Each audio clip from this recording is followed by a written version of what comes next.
차가운 대리석 바닥에 부딪히는 구두굽 소리가 유난히 크게 울렸다.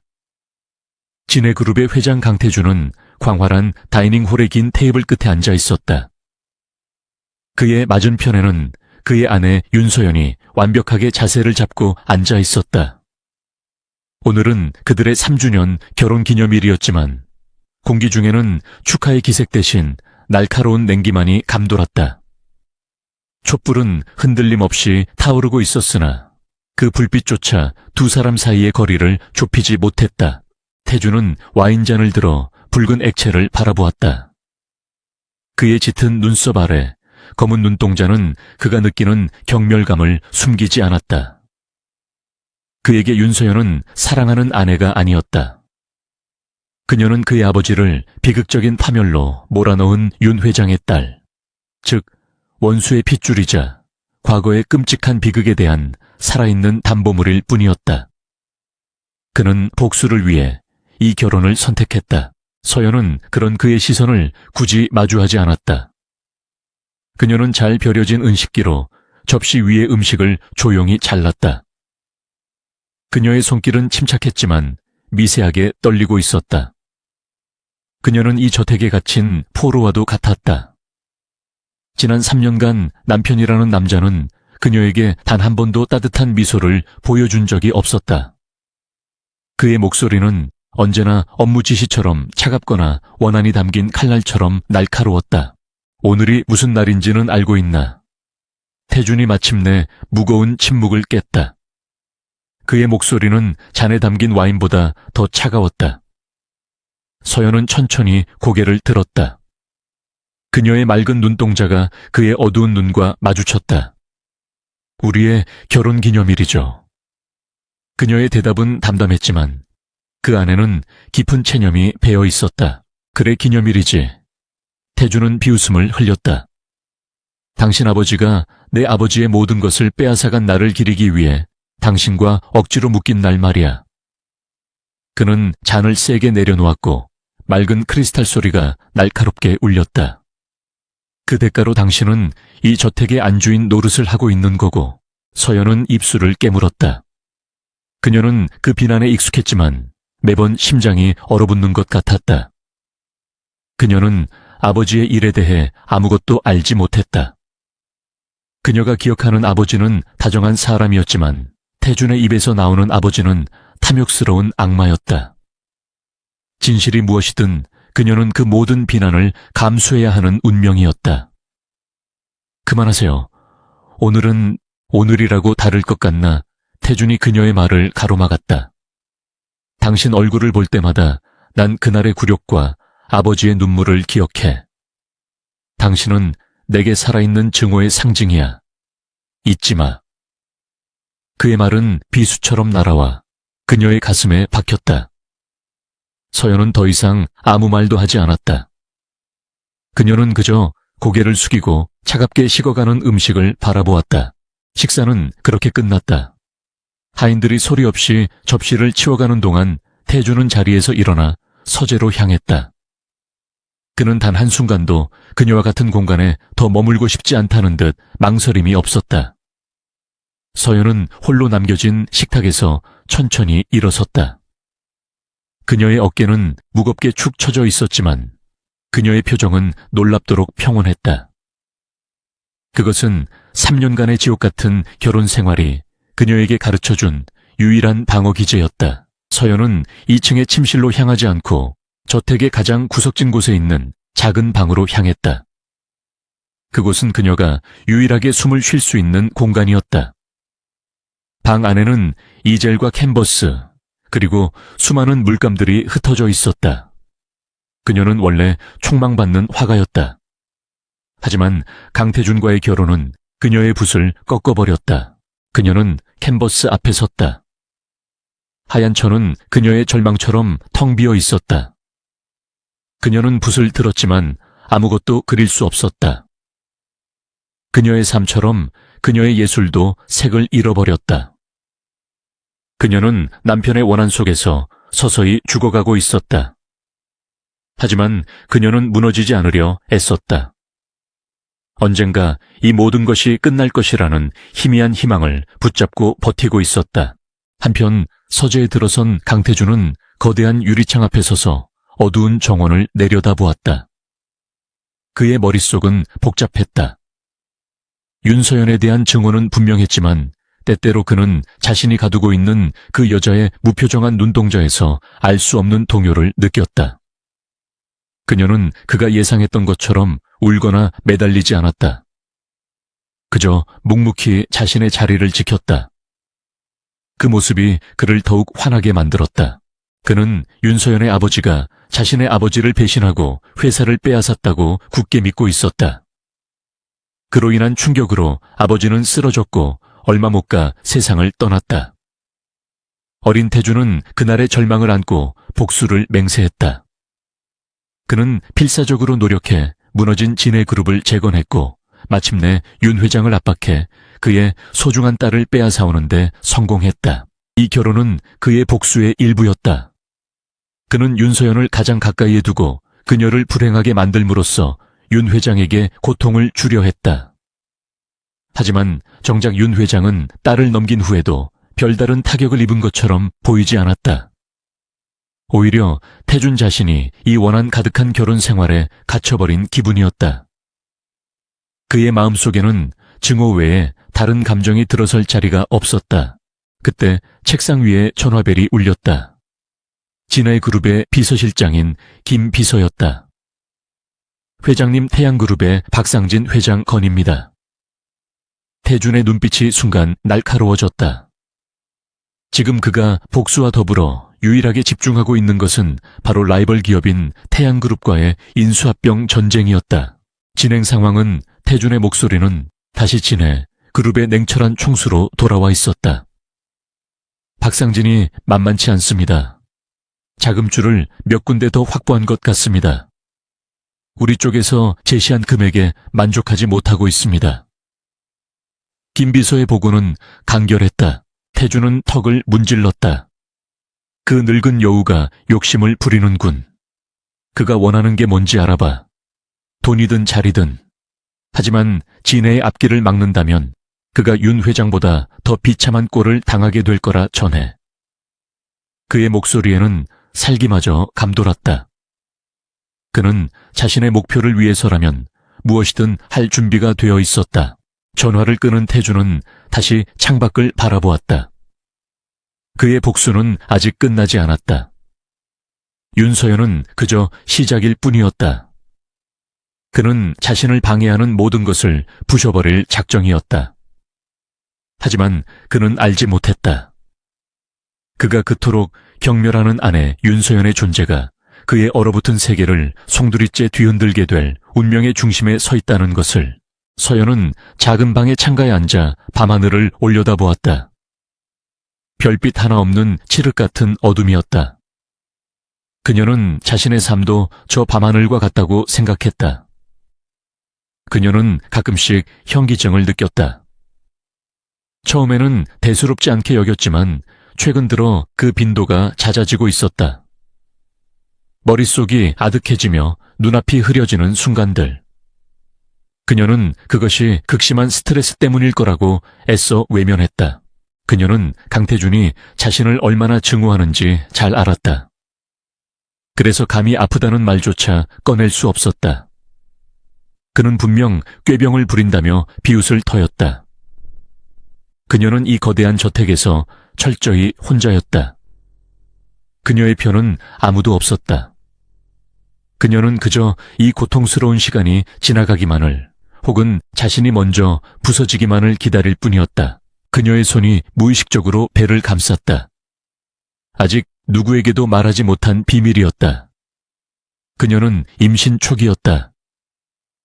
이 지옥 같은 결혼 생활 속에서 새 생명이 자라고 있다는 사실은 기쁨보다는 두려움으로 다가왔다.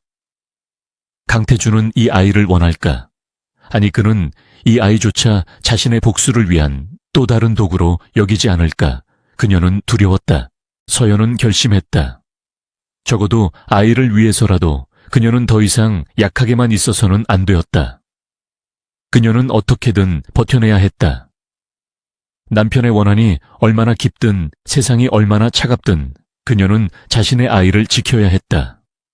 그녀의 텅 빈 눈동자에 아주 희미하지만 분명한 결의의 빛이 감돌기 시작했다.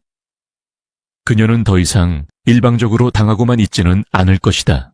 새벽녘이 되어서야 태주는 서재를 나섰다. 그는 밤새 태양그룹과의 전쟁 전략을 검토했다. 지독한 피로감이 몰려왔지만 그는 잠시도 쉴 수 없었다. 그는 자신의 침실로 향하다가 복도 끝에 있는 서연의 작은 방을 무심코 지나쳤다. 문틈으로 희미한 불빛이 새어 나오고 있었다. 그는 순간적으로 짜증이 치밀었다. 저 여자는 저기서 또 무슨 궁상을 떨고 있는 것일까? 그는 문을 거칠게 열어젖힐까 생각했지만 이내 발길을 돌렸다. 그녀와 엮이는 것 자체가 피곤한 일이었다. 그는 그녀를 자신의 삶에서 지워버리고 싶었지만 그녀는 그의 복수의 가장 중요한 증거물로서 존재해야만 했다. 이 모순이 그를 더욱 옥죄고 있었다. 태주는 자신의 침실 문을 열었다. 춥고 텅 빈 방이었다. 결혼 후 3년 동안 그는 단 한 번도 그녀와 침실을 공유한 적이 없었다. 그것은 그가 그녀에게 가하는 또 다른 형벌이었다. 아내라는 이름을 주었지만 아내로서의 그 어떤 따뜻함도 허락하지 않았다. 그는 그것이 당연한 복수라고 생각했다. 하지만 침대에 누워 눈을 감았을 때 그의 머릿속에 떠오른 것은 아버지의 원통한 얼굴이 아니었다. 그것은 자신을 바라보던 윤서연의 텅 빈 하지만 이상하리만치 고요했던 눈동자였다. 그는 알 수 없는 불쾌감에 미간을 찌푸렸다. 그는 자신의 복수가 완벽하다고 믿었지만 어딘가 잘못되고 있다는 불길한 예감이 그의 잠자리를 뒤척이게 만들었다. 아침이 밝았다. 서연은 누구보다 일찍 일어나 식사를 준비했다. 비록 하인들이 모든 것을 다했지만 그녀는 안주인으로서의 최소한의 도리를 다하려 애썼다. 그녀는 어젯밤의 결심을 되새겼다. 아이를 위해서라도 그녀는 이 집에서 자신의 자리를 찾아야 했다. 비록 그것이 가시방석이라 할지라도 태주는 평소와 다름없이 슈트를 완벽하게 차려입고 식탁에 앉았다. 그는 신문을 펼쳐들고 서연에게는 눈길조차 주지 않았다. 서연은 그런 그에게 조용히 말했다. 오늘 저녁 병원에 다녀와야 할 것 같아요. 몸이 좀 좋지 않아서요. 그녀는 최대한 아무렇지 않게 말하려 노력했다. 태주는 신문에서 눈을 떼지 않은 채 차갑게 대꾸했다. 그게 나랑 무슨 상관이지? 당신 담당 의사에게 연락해. 아니면 김 비서에게 시키든가. 그의 목소리에는 일말의 관심도 담겨 있지 않았다. 그는 그녀가 아프다는 사실조차 자신의 시간을 낭비하는 불필요한 정보로 치부했다. 알겠어요. 서연은 짧게 대답했다. 그녀는 더 이상 아무것도 기대하지 않았다. 그녀는 그저 자신의 아이를 지키기 위한 절차를 밟을 뿐이었다. 그녀는 태준이 모르는 사이 자신만의 싸움을 시작하고 있었다. 그 싸움의 끝이 어디로 향할지 두 사람 중 누구도 알지 못했다. 원한으로 시작된 결혼은 이제 또 다른 국면을 향해 나아가고 있었다. 태주는 출근 준비를 마치고 현관을 나섰다. 그가 채 오르기 직전 서연이 그를 따라 나왔다. 그녀는 그의 넥타이를 가리키며 말했다. 조금 삐뚤어졌어요. 그녀는 조심스럽게 손을 뻗어 그의 넥타이를 바로잡아 주었다. 태주는 그녀의 손길에 순간적으로 몸을 굳혔다. 그녀의 손가락에서 전해지는 미세한 온기가 낯설었다. 그는 자신도 모르게 그녀의 얼굴을 내려다보았다. 아침 햇살에 비친 그녀의 얼굴은 창백했지만 그녀의 눈은 어젯밤보다 더 깊어 보였다. 그는 거칠게 그녀의 손을 밀쳐냈다. 쓸데없는 짓 하지 마. 그는 차갑게 내뱉고 차에 올라탔다. 차가 저택을 빠져나갈 때 태주는 백미러로 멀어지는 서연의 모습을 보았다. 그녀는 그가 사라질 때까지 그 자리에 우두커니 서 있었다. 그는 심장이 불쾌하게 조여드는 것을 느꼈다. 저 여자의 저런 모습이 마치 자신이 악당이 된 것 같은 기분을 느끼게 했다. 그는 고개를 저었다. 그는 악당이 아니었다. 그는 단지 정당한 복수를 하고 있을 뿐이었다. 서연은 차가 사라진 뒤에도 한참을 그 자리에 서 있었다. 그녀의 손에는 아직 그의 넥타이에서 느껴진 까슬까슬한 실크의 감촉이 남아 있었다. 그녀는 천천히 손을 말아 쥐었다. 그녀는 그에게 어떤 동정이나 연민을 바란 것이 아니었다. 그녀는 단지 자신이 아직 살아있다는 것을, 이 집에 존재하는 유령이 아니라는 것을 확인받고 싶었을 뿐이다. 그녀는 천천히 집 안으로 돌아섰다. 그녀의 걸음걸이는 느렸지만 더 이상 어젯밤처럼 무겁게 가라앉아 있지는 않았다. 그녀의 내면에서 작은 불씨가 타오르기 시작했다. 그것은 남편에 대한 원망도 자신의 처지에 대한 비탄도 아니었다. 그것은 뱃속의 작은 생명을 지키기 위한 어머니로서의 본능적이고도 강인한 투쟁의 시작이었다. 태주는 회사로 가는 내내 심기가 불편했다. 윤서연의 예상치 못한 행동이 그의 완벽하게 통제된 아침을 망쳐놓았다. 그는 김 비서에게 전화를 걸었다. 윤서연의 일거수일투족을 감시해. 오늘 병원에 간다고 하니 무슨 짓을 하는지 누굴 만나는지 전부 보고해. 그는 그녀가 아버지와 몰래 연락하며 자신의 뒤통수를 칠지도 모른다고 의심했다. 알겠습니다, 회장님. 김 비서는 언제나처럼 군더더기 없이 대답했다. 태주는 전화를 끊었다. 그는 절대로 윤서연을 믿지 않았다. 그녀는 원수의 딸이었고 그 사실은 영원히 변하지 않을 터였다. 그는 자신의 복수가 흔들리는 것을 용납할 수 없었다. 진아의 그룹의 회장실에 도착한 그는 다시 얼음 같은 총수의 얼굴로 돌아왔다.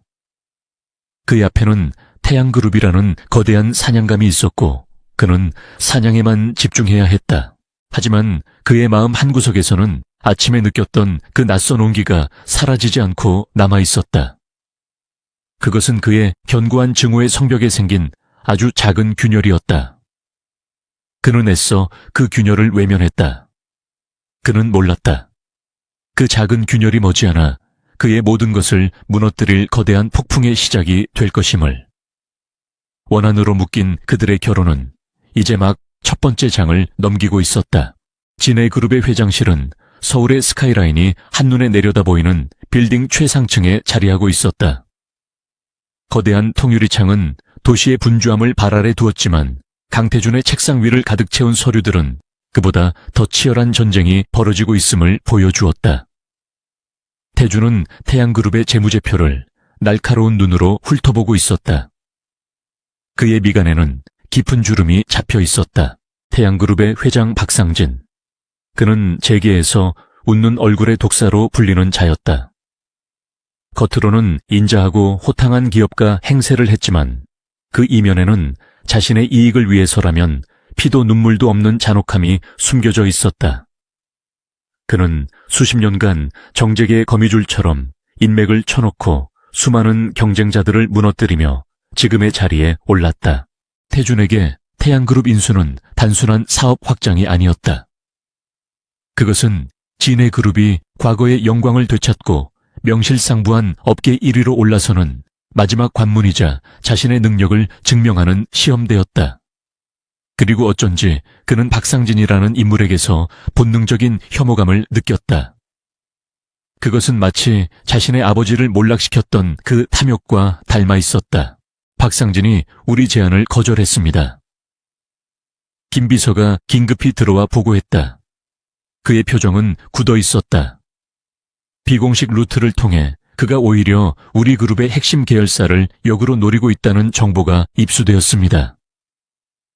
태주는 들고 있던 펜을 3개 내려놓았다. 맑은 소리가 회장실의 정적을 깼다. 늙은 여우가 감히 내 것을 넘봐 태준의 목소리는 얼음장처럼 차가워졌다. 그가 믿는 구석이 뭔지 알아내. 그의 자금줄 약점 숨겨둔 추문까지. 모조리 다 파헤쳐.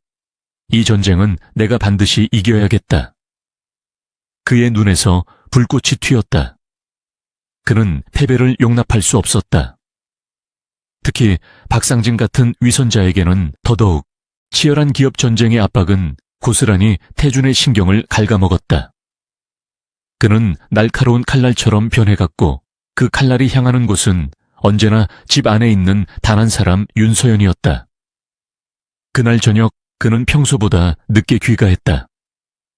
저택의 공기는 여느 때처럼 차가웠지만 오늘은 어딘지 모르게 불길한 긴장감마저 감돌았다. 서연은 소파에 앉아 그를 기다리고 있었다. 그녀의 얼굴은 유난히 창백했다. 할 말이 있어요. 그녀가 먼저 입을 열었다.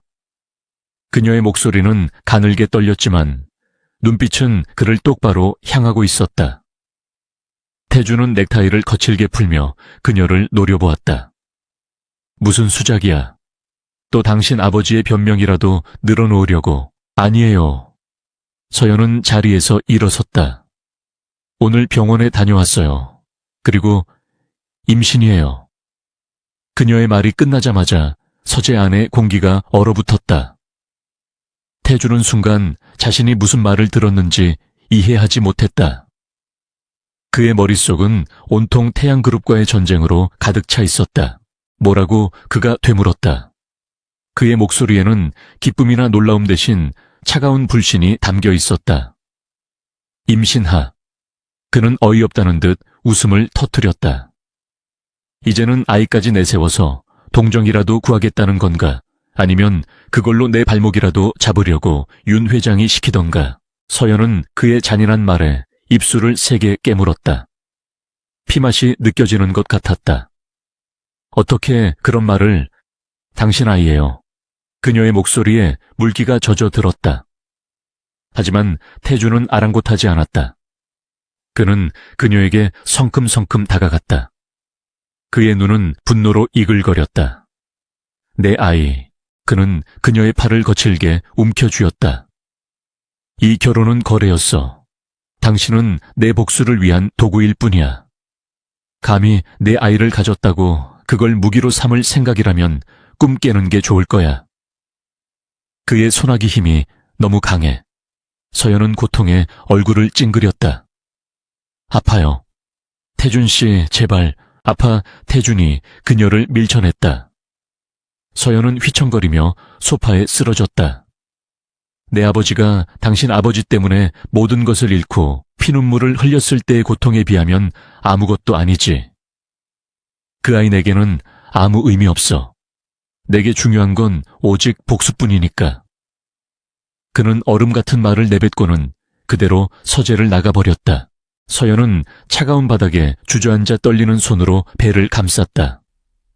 눈물이 뺨을 타고 흘러내렸다.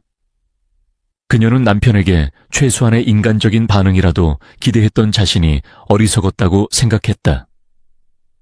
그에게 이 아이는 축복이 아니라 원수의 핏줄이 섞인 또 다른 굴레일 뿐이었다. 그녀는 이 아이를 어떻게 지켜야 할지 막막했다. 그날 밤 이후 태준은 더욱 거칠게 태양그룹을 몰아붙였다. 그는 마치 무언가에 쫓기는 사람처럼 잠도 자지 않고 일에 매달렸다. 그는 윤서연과 그녀가 가진 아이라는 변수를 자신의 계획에서 지워버리고 싶었다. 그 존재 자체가 그의 복수심을 혼란스럽게 만들었다. 그는 자신의 감정이 흔들리는 것을 용납할 수 없었다. 한편 서연의 건강은 눈에 띄게 나빠지기 시작했다. 임신 초기 증상이라고 하기에는 너무 심각했다. 그녀는 시도 때도 없이 찾아오는 극심한 형이증과 두통에 시달렸다. 때로는 눈앞이 캄캄해지며 그대로 쓰러질 것 같은 아찔함을 느꼈다. 그녀는 그것이 모두 극심한 스트레스와 남편의 냉대 때문이라고 생각했다. 하지만 그녀는 아프다는 사실을 철저히 숨겼다. 태준에게 아이의 존재를 알렸을 때 돌아온 것은 냉혹한 무시와 경멸뿐이었다. 만약 자신이 아프기까지 하다면 그는 분명 더 가혹하게 그녀를 몰아붙일 터였다. 그녀는 뱃속의 아이를 지키기 위해 어떻게든 버텨야 했다. 그녀는 아무도 모르게 홀로 병원을 찾았다. 의사의 표정은 심각했다. 단순한 입덧이나 스트레스성 현기증이 아닌 것 같습니다. 정밀 검사가 필요합니다. 뇌 MRI를 찍어보는 것이 좋겠습니다. 의사의 말에 서연의 심장이 쿵 내려앉았다. 뇌 MRI라니 그녀는 불길한 예감에 휩싸였다. 하지만 그녀는 태준에게 이 사실을 알릴 수 없었다. 그녀는 검사 예약을 잡고 무거운 발걸음으로 병원을 나섰다. 그녀는 철저히 혼자였다. 그녀가 기댈 곳은 아무데도 없었다. 그녀는 그저 자신의 운명이 더 이상 나빠지지 않기만을 바랄 뿐이었다. 하지만 그녀는 몰랐다. 자신을 향해 다가오는 더 거대한 어둠의 그림자를 태준은 박상진 회장과의 지리한 싸움에 지쳐가고 있었다. 박상진은 예상보다 훨씬 더 교활하고 끈질겼다. 그는 진해그룹의 약점을 정확히 파고들며 태준을 압박했다. 태준은 자신의 모든 자원과 전략을 쏟아붓고 있었지만 결정적인 한 방을 날리지 못하고 있었다. 회장님 박상진이 사모님 뒷조사를 하고 있는 것 같습니다. 어느 날 저녁 김 비서가 극도로 조심스러운 목소리로 보고했다. 태준의 눈이 번뜩였다. 윤서연을 그의 목소리에 날카로운 경계심이 스쳤다. 그 늙은 여우가 감히 내 아내를 건드려 자신이 그토록 경멸하고 무시하는 아내였지만 그녀는 법적으로 강태준의 아내였다. 그녀를 건드리는 것은 진해그룹의 회장인 자신에게 정면으로 도전하는 행위였다. 무슨 목적으로? 태준이 물었다. 아마도 회장님의 약점을 찾으려는 것 같습니다. 부부 사이가 원만하지 않다는 소문은 이미 파다합니다. 태준은 입술을 깨물었다. 그는 자신의 사생활이 적의 무기가 될 수 있다는 사실에 격분했다. 당장 그 배후를 캐내. 그리고 윤서연 주변의 경호를 강화해. 내 허락 없이는 개미 새끼 한 마리도 접근하지 못하게 해. 그는 자신도 모르게 경호라는 단어를 사용했다. 그것이 복수를 위한 감시인지 아니면 정말로 그녀를 보호하기 위한 것인지 그 자신도 훌쩍 구분할 수 없었다. 김 비서는 즉시 조치를 취했다. 태준은 그제야 박상진이라는 인물이 자신이 생각했던 것보다 훨씬 더 위험한 인물임을 깨달았다. 그는 선을 넘었다. 기업 간의 전쟁에서 가족을 끌어들이는 것은 불문율을 어기는 행위였다. 태준의 분노는 극에 달했다. 그는 박상진을 완전히 무너뜨리기로 결심했다. 하지만 태준은 박상진이 왜 하필 윤서연을 타깃으로 삼았는지 그 깊은 이유까지는 알지 못했다. 박상진은 그저 태준의 약점을 찾으려던 것이 아니었다. 그는 태준과 윤서연의 집안 그 두 가문 사이에 얽힌 과거의 비극을 너무나 잘 알고 있는 자였고 그 비극의 중심에 바로 자신이 서 있었기 때문이었다. 서연은 자신도 모르는 사이에 거대한 음모의 소용돌이 속으로 빨려 들어가고 있었다. 그녀는 남편의 원한과 뱃속의 아이 그리고 정체 모를 병마와 싸우는 것만으로도 벅찼다. 그녀는 자신을 감시하는 시선들이 늘어났다는 것을 어렴풋이 느꼈다. 하지만 그것이 남편의 지시인지 아니면 제3의 위협인지 알 수 없었다. 그녀는 점점 더 저택 안으로 숨어들었다. 그녀가 유일하게 찾는 곳은 그림을 그리는 작은 방뿐이었다. 하지만 그곳에서도 그녀는 더 이상 붓을 들 수 없었다. 극심한 두통이 그녀의 집중력을 흐트러뜨렸다. 그녀는 창백한 얼굴로 캔버스 앞에 주저앉았다. 모든 것이 그녀를 옥죄어오는 것 같았다. 며칠 뒤 서연은 예약된 MRI 검사를 받기 위해 몰래 병원을 찾았다.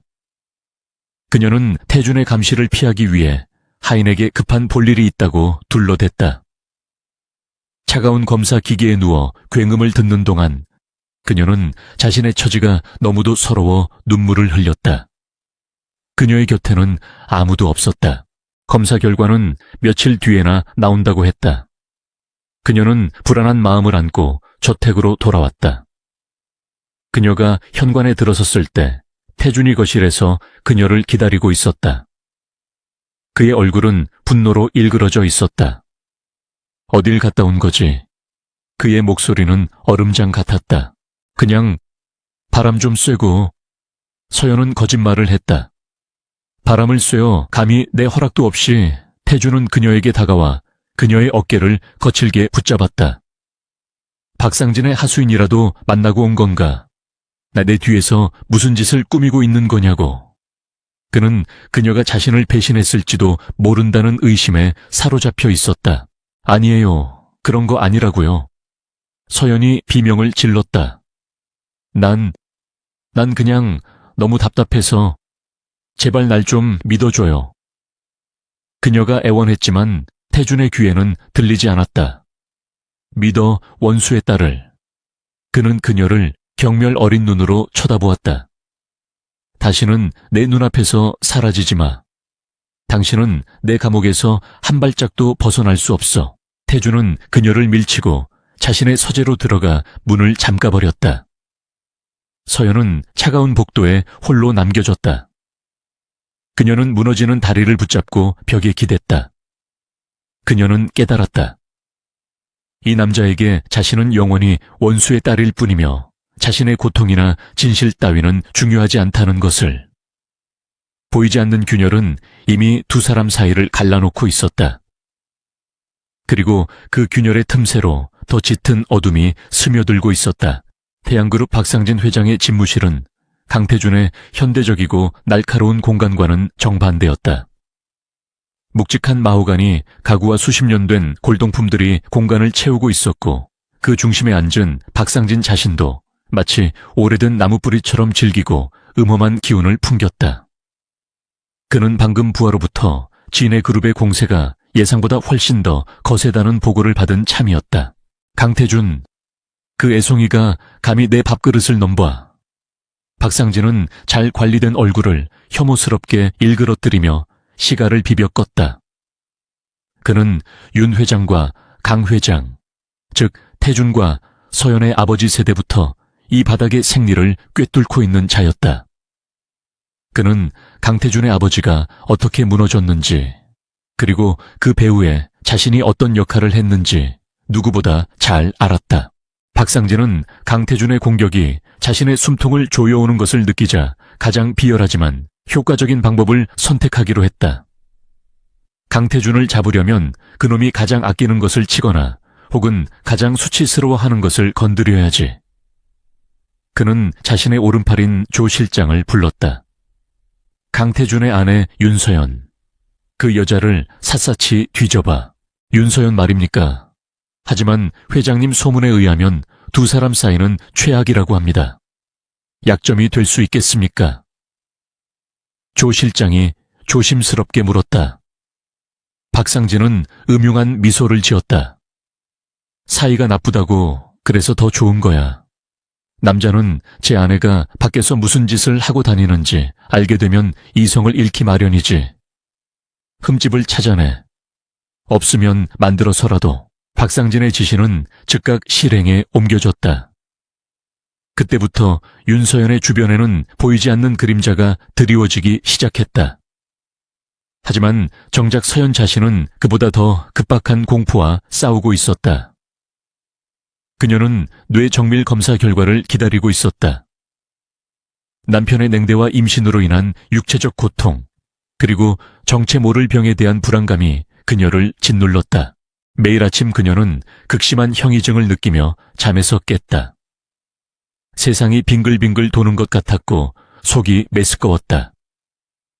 그녀는 이것이 단순한 입덧이 아님을 직감했다. 하지만 그녀는 이 저택에서 자신의 고통을 호소할 곳이 없었다. 태주는 그녀를 투명인간 취급했고 하인들은 그녀를 동정하면서도 회장의 눈치를 보느라 거리를 두었다. 마침내 검사 결과를 듣기로 한 날이 되었다. 서연은 태준의 감시가 소홀한 틈을 타 몰래 집을 빠져나왔다. 그녀는 자신이 직접 운전대를 잡았다. 병원으로 가는 길 그녀는 심장이 불안하게 뛰는 것을 느꼈다. 그리고 그 불안감은 곧 현실적인 공포로 바뀌었다. 룸미러를 통해 낯선 검은색 세단 한 대가 집요하게 자신의 차를 따라붙고 있었다. 서연의 손이 핸들 위에서 차갑게 식어갔다. 그녀는 일부러 경로를 바꿔두어 번이나 우회전했지만 검은 세단은 마치 거머리처럼 정확한 거리를 유지하며 따라왔다. 단순한 우연이 아니었다. 그녀는 공포에 질려 속도를 높였다. 병원 주차장으로 차를 급하게 밀어넣고 나서야 세단은 길모퉁이로 유유히 사라졌다. 서연은 떨리는 다리로 채서 내렸다. 심장이 갈비뼈를 부술 것처럼 세차게 뛰었다. 누구지 태준 씨가 붙인 사람일까 아니면 그녀는 불길한 예감을 애써 떨쳐내며 병원 안으로 들어갔다. 그녀를 기다리고 있는 것은 또 다른 절망이었다. 의사의 표정은 들어설 때부터 어두웠다. 윤서연님. 의사는 MRI 사진이 담긴 차트를 조심스럽게 열었다. 검사 결과 뇌하수체 부근에서 작은 종양이 발견되었습니다. 서연의 귀가 멍멍해졌다. 종양, 그게 무슨 말씀이신지 그녀의 목소리가 제대로 나오지 않았다.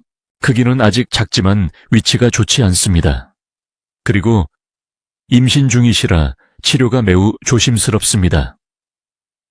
의사는 그녀의 극심한 스트레스가 종양의 성장에 영향을 미쳤을 수도 있다고 덧붙였다. 서연은 자신이 서 있는 바닥이 꺼지는 것 같았다. 아이, 그리고 종양. 그녀의 머릿속이 하얗게 비어버렸다. 그녀는 어떻게 저택으로 돌아왔는지 기억나지 않았다. 손에는 진단서가 들려 있었지만 그것은 종이 조각이 아니라 사형 선고문처럼 느껴졌다. 그녀는 뱃속의 아이를 지켜야 했다.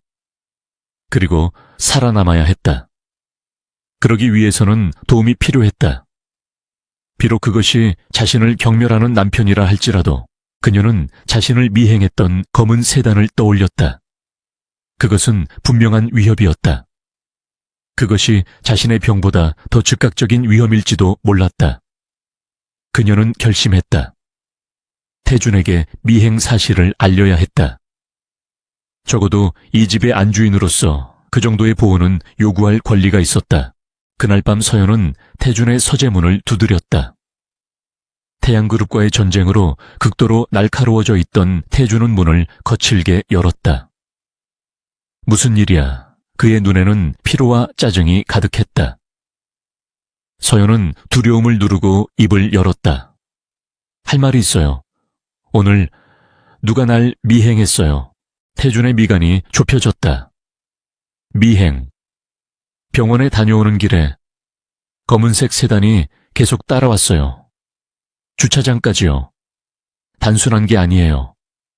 누군가 날 감시하고 있어요. 서연은 떨리는 목소리로 사실을 전했다. 그녀는 그가 최소한의 경각심이라도 보여주길 바랐다. 하지만 태준의 반응은 그녀의 기대를 산산조각냈다. 그는 차가운 비웃음을 흘렸다. 미행, 이제는 그런 시시한 연극까지 하는 건가? 그는 그녀의 창백한 얼굴을 경멸의 눈으로 훑어보았다. 내 관심을 끌고 싶어서 지어낸 이야기인가? 아니면 임신을 핑계로 밖에서 딴짓이라도 하다가 겁이라도 먹은 건가? 아니에요, 사실이라고요. 서연이 절박하게 외쳤다. 당신이 지금 태양그룹과 문제 있잖아요. 어쩌면 그 박상진이라는 사람일지도 몰라요. 당신에게 경고하기 위해서. 그녀는 자신이 아는 선에서 최대한 논리적으로 설명하려 애썼다. 하지만 박상진이라는 이름은 오히려 태준의 분노에 불을 붙였다. 그는 서연이 감히 자신의 일에 끼어든다는 사실에 격분했다. 입 다물어 그가 싸늘하게 소리쳤다.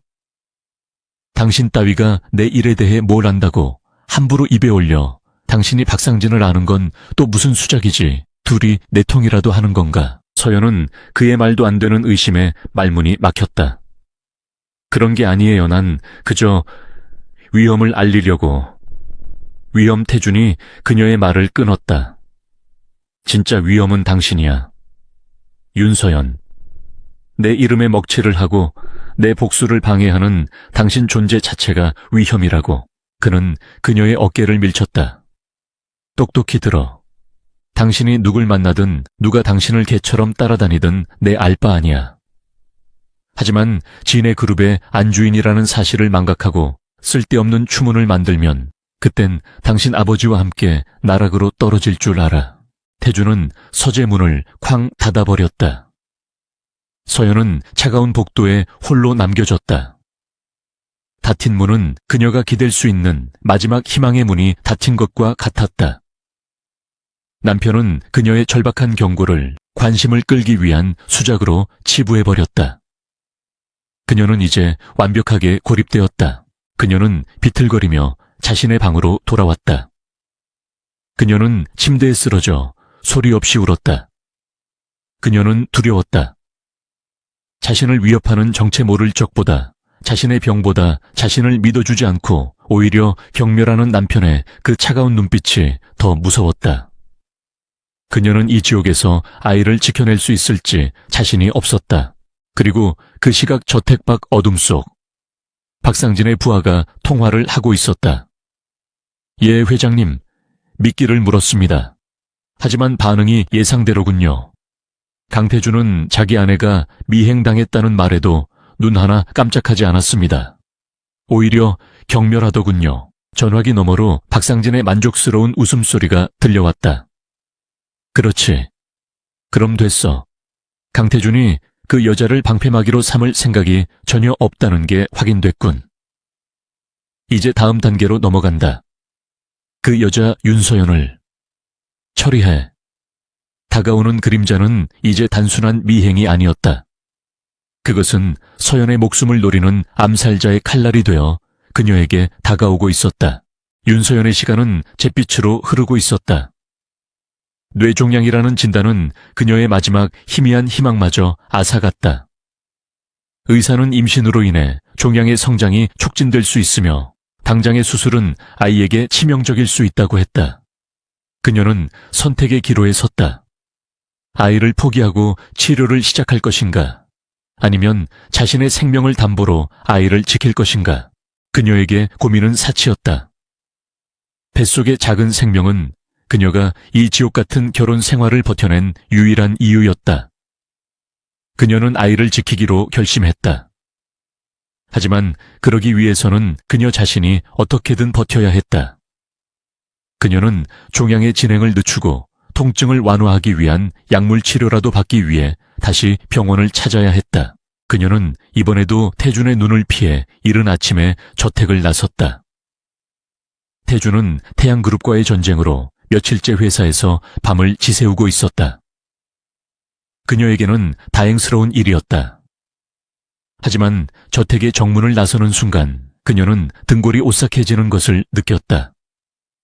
며칠 전 자신을 미행했던 그 검은색 세단이 마치 기다렸다는 듯이 저택 근처에 골목길에 서 있었다. 심장이 거칠게 뛰기 시작했다. 그녀는 애써 태연한 척 차에 올라 시동을 걸었다. 이번에는 병원이 아닌 도심 반대편의 한적한 외곽 도로로 향했다. 그들을 따돌릴 수 있을까 시험해보고 싶었다. 하지만 검은 세단은 그림자처럼 그녀의 차 뒤에 달라붙었다. 서연은 공포에 질려 속도를 높였다.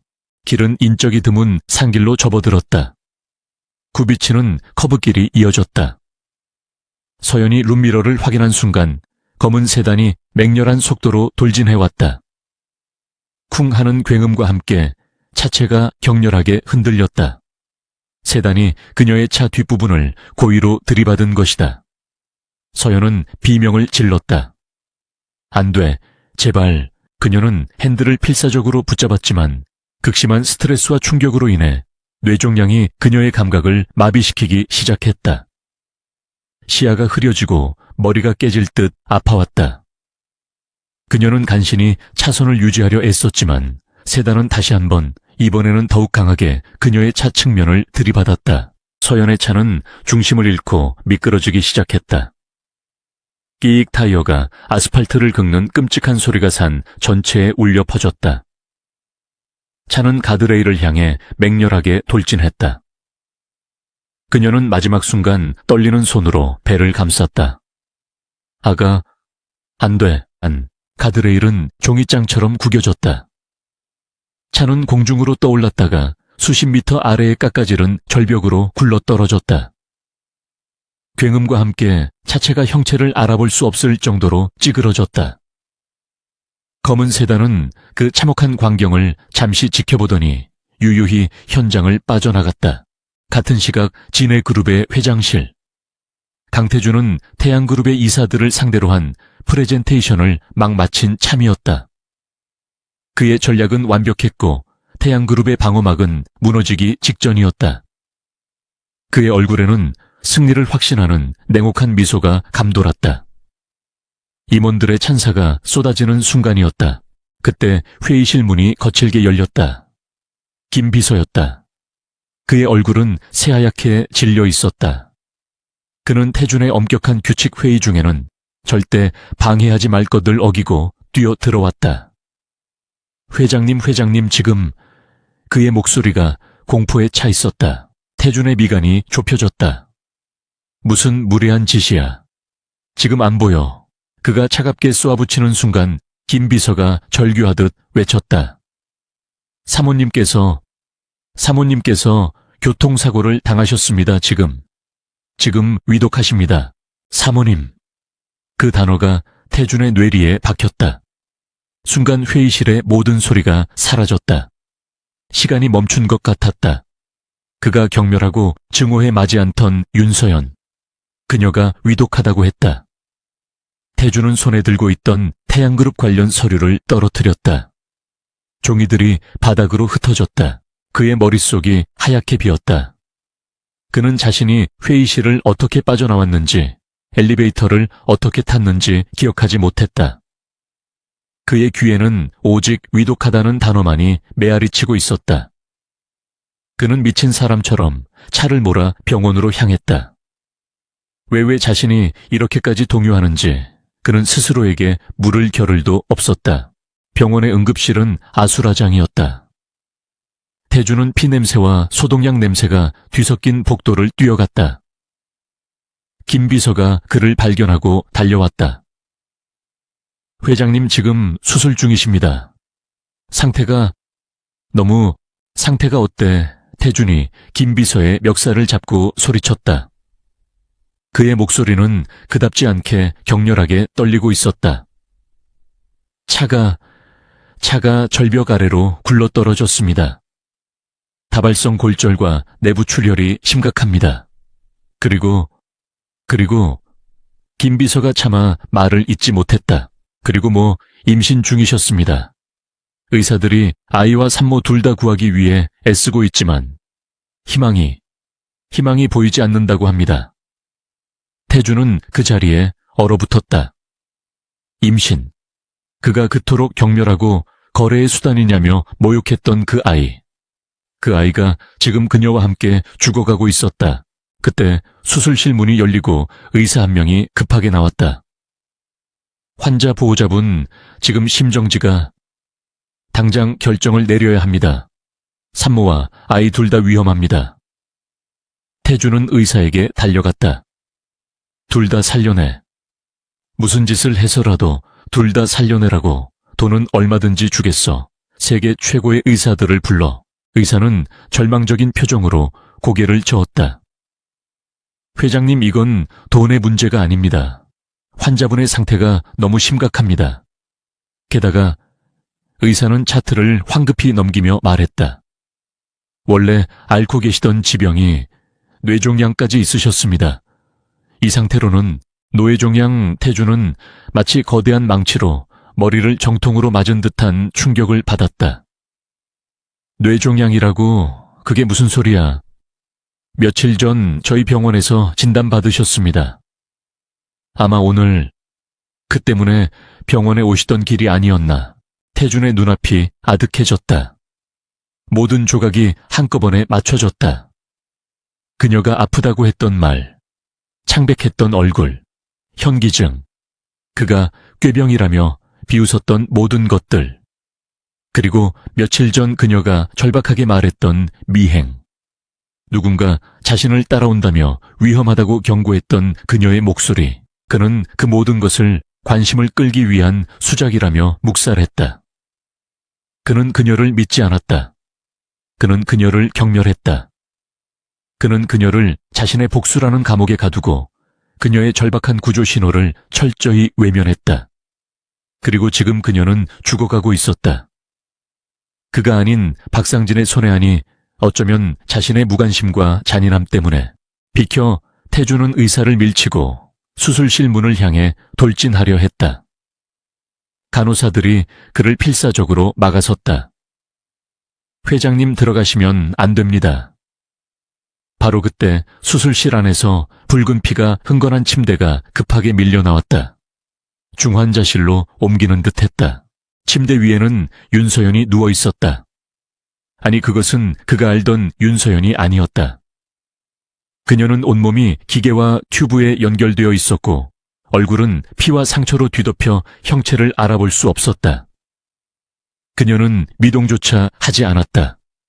마치 생명이 완전히 떠나버린 인형처럼 태주는 그 자리에 무너져 내렸다. 그의 얼음 같던 통제력, 냉철함, 그리고 그를 지탱하던 복수심까지. 모든 것이 산산조각 났다. 그는 깨달았다. 지난 3년간 그가 그녀를 증오한다고 믿었지만 사실 그는 그녀의 그 고유한 존재감에 기대고 있었을지도 모른다는 것을. 그녀가 없는 이 세상은 상상조차 할 수 없다는 것을. 안 돼. 그의 입에서 짐승의 울부짖음 같은 신음이 터져 나왔다. 윤서연 죽지 마. 제발. 죽지 마. 그는 차가운 병원 복도 바닥에 무릎을 꿇었다. 진해 그룹의 냉혹한 총수는 그곳에 없었다. 오직 자신의 잔인함으로 아내를 죽음의 문턱으로 밀어넣은 한 남자만이 절망 속에서 울부짖고 있었다. 원한 가득한 결혼. 그 끝에서 그는 비로소 깨달았다. 죽음이 그녀의 눈앞에 다가오자 자신이 그녀 없이는 단 하루도 살 수 없음을. 하지만 그 깨달음은 너무 늦어버린 듯했다. 그녀의 심박수를 알리는 기계음이 절망적으로 낮게 울리고 있었다. 중환자실 앞 복도는 죽음의 냄새로 가득 차 있었다. 소독약 냄새와 피 냄새, 그리고 그 모든 것을 압도하는 절망의 공기. 강태주는 그 복도의 차가운 의자에 꼬박 이틀 밤낮을 앉아 있었다. 완벽하게 관리되던 그의 머리카락은 헝클어져 있었고 최고급 원단의 슈트는 구겨져 있었다. 그의 핏발선 눈은 오직 중환자실 유리창 너머 생명유지 장치에 둘러싸인 아내의 희미한 모습에만 고정되어 있었다. 그가 알던 윤서연은 그곳에 없었다. 그곳에는 그저 숨만 간신히 붙어있는 기계에 의해 생명을 연장당하는 연약한 존재만이 누워 있었다. 삐삐삐. 그녀의 심박을 알리는 기계음은 태준의 심장을 조이는 고문기구와도 같았다. 저 소리가 멈추면, 만약 저 소리가 멈춘다면, 그는 감히 그 이후를 상상할 수 없었다. 지난 48시간 동안 진해그룹의 총수 강태준은 존재하지 않았다. 오직 한 여자 자신이 그토록 잔인하게 밀어냈던 아내의 죽음 앞에서 무너져 내린 한 남자만이 있었을 뿐이다. 그는 먹지도 자지도 않았다. 김 비서가 가져다주는 물조차 목으로 넘어가지 않았다. 그의 모든 신경은 유리창 너머의 희미한 움직임에 집중되어 있었다. 이 지독한 정적 속에서 그의 과거가 그를 덮쳤다. 후회라는 이름의 망령이었다. 그는 지난 3년간의 결혼 생활을 아니, 지난 3년간 자신이 저지른 만행을 되돌아보기 시작했다. 그의 머릿속은 온통 그녀의 얼굴로 가득 찼다. 차갑게 식은 저녁 식탁에서 묵묵히 앉아있던 그녀의 모습. 그는 그것을 원수의 딸이 보이는 뻔뻔함이라 생각했다. 하지만 지금 돌이켜보면 그것은 굴욕을 견뎌내는 그녀만의 방식, 그녀의 마지막 남은 존엄성이었다. 그는 자신의 넥타이를 바로잡아 주려던 그녀의 조심스러운 손길을 기억해냈다. 그는 그 손을 얼마나 거칠게 밀쳐냈던가. 그 미세한 온기가 어쩌면 그녀가 그에게 보낸 마지막 구조 신호였을지도 모른다. 죄책감이 파도처럼 밀려왔다. 특히 그녀가 임신 사실을 알렸던 그날 밤, 그는 그녀에게 뭐라고 했던가. 내 발목을 잡으려는 수작이라고, 원수의 핏줄이라며 모욕했다. 그는 자신의 아이, 어쩌면 자신을 구원해 줄 수도 있었을 유일한 존재를 부정했다. 그 아이는 지금 그녀의 뱃속에서 엄마와 함께 사투를 벌이고 있었다. 그리고 뇌종양. 그녀는 아팠다. 혼자서 그 모든 고통을 감내하고 있었다. 그가 태양그룹과의 전쟁에 미쳐 있는 동안 그녀는 죽음의 그림자와 홀로 싸우고 있었다. 그가 그녀의 아픔을 꾀병이라 치부하고 관심을 끌기 위한 연극이라 비웃었던 그 순간에도 그녀는 살아남기 위해 발버둥치고 있었던 것이다. 하! 태준의 입에서 잦아드는 신음이 터져 나왔다. 그는 자신의 복수가 얼마나 어리석고 얼마나 눈먼 것이었는지 깨달았다. 그는 아버지를 죽음으로 몰아넣은 진짜 원수를 찾아 복수하려 한 것이 아니었다. 그는 그저 자신의 분노를 쏟아낼 대상이 필요했고 가장 손쉬운 먹잇감인 윤서연을 선택했을 뿐이다. 그는 복수를 한 것이 아니라 무고한 한 여자를 제물로 삼아 학대했다. 그리고 마지막 결정타. 그녀가 미행당하고 있다며 위험하다고 박상진의 지실지도 모른다고 경고했을 때 그는 그녀의 절박한 외침을 내통의 증거라며 묵살했다. 그가 만약 그때 단 한 번이라도 그녀의 말을 믿어주었다면, 그녀의 경고에 귀를 기울이고 경호를 붙였다면 이런 끔찍한 일은 일어나지 않았을 것이다. 태준은 일어섰다. 그는 유리창에 이마를 기댔다. 차가운 유리가 그의 불타는 이마를 식혀주었지만 가슴속의 불은 꺼지지 않았다. 서연아. 그가 처음으로 그녀의 이름을 불렀다. 증오나 경멸이 담기지 않은 오직 애절함만이 담긴 목소리였다. 제발 눈 좀 떠봐. 내가 잘못했어. 내가 다 잘못했어. 그의 어깨가 격렬하게 떨리기 시작했다. 냉혹한 진해 그룹의 총수는 그곳에 없었다. 아내를 잃을지도 모른다는 공포 앞에서 그는 한없이 나약한 인간일 뿐이었다. 그는 깨달았다. 그가 그녀를 증오한다고 믿었던 그 감정의 밑바닥에는 자신도 모르는 사이 깊이 자리 잡은 그녀에 대한 의존과 사랑이 있었다. 그는 그녀의 침착함, 그의 모진 말에도 무너지지 않았던 그녀의 강인함, 그리고 그가 거부했던 그녀의 따뜻함을 사랑하고 있었다. 그는 그녀 없이는 살 수 없었다. 이 원한 가득한 결혼이 끝나고 복수가 완성된다 한들 그녀가 없는 세상은 그에게 지옥과 다를 바 없었다. 죽음이 그녀의 눈앞에 다가오자 그는 비로소 자신의 진심을 깨달았다. 이 뼈아픈 각성은 곧바로 얼음 같은 분노로 바뀌었다. 이 모든 일을 꾸민 자, 감히 그의 아내와 아이를 죽이려 한 자, 박상진, 태준의 눈이 다시 차가워졌다. 하지만 그것은 과거의 맹목적인 복수심이 아니었다. 그것은 자신의 모든 것을 지키기 위한 모든 것을 파괴할 수 있는 맹렬한 분노였다. 그는 주머니에서 휴대폰을 꺼냈다. 이틀 만에 처음이었다. 수백 통의 부재중 전화와 메시지가 쌓여 있었지만 그는 망설임 없이 김 비서의 번호를 눌렀다. 김 비서는 병원 다른 층에서 대기하고 있다가 즉시 전화를 받았다. 회장님, 나다. 태준의 목소리는 지독하게 잠겨 있었지만 그 안에는 강철 같은 결의가 서려 있었다. 사고 현장의 증거, 블랙박스 영상, 주변의 모든 CCTV, 그리고 그날 아내를 미행했던 검은색 세단. 샅샅이 뒤져. 무슨 수를 써서라도 찾아내. 회장님, 이미 조사 중입니다. 하지만 상대가 전문적으로 움직였습니다. 블랙박스는 이미 사라졌고 주변 CCTV 영상도 교묘하게 삭제되었습니다. 김 비서의 목소리에 난처함이 묻어났다. 태준의 눈이 번뜩였다. 그렇다면 더 확실하군. 사고가 아니라 살인 미수다. 태준은 중환자실 문을 노려보며 말했다. 진해그룹의 모든 보안팀 그리고 내가 동원할 수 있는 모든 자원을 투입해. 박상진. 그놈의 뒤를 캐. 그놈이 이 일과 관련되었다는 증거 손톱만큼이라도 좋아. 모조리 다 찾아내. 이건 기업전쟁이 아니야. 이건 내 아내와 아이의 목숨값이야. 알겠습니다, 회장님. 그리고 태주는 잠시 숨을 골랐다. 그의 목소리가 지독한 살기를 머금었다. 세계 최고의 신경외과 의사를 수배해.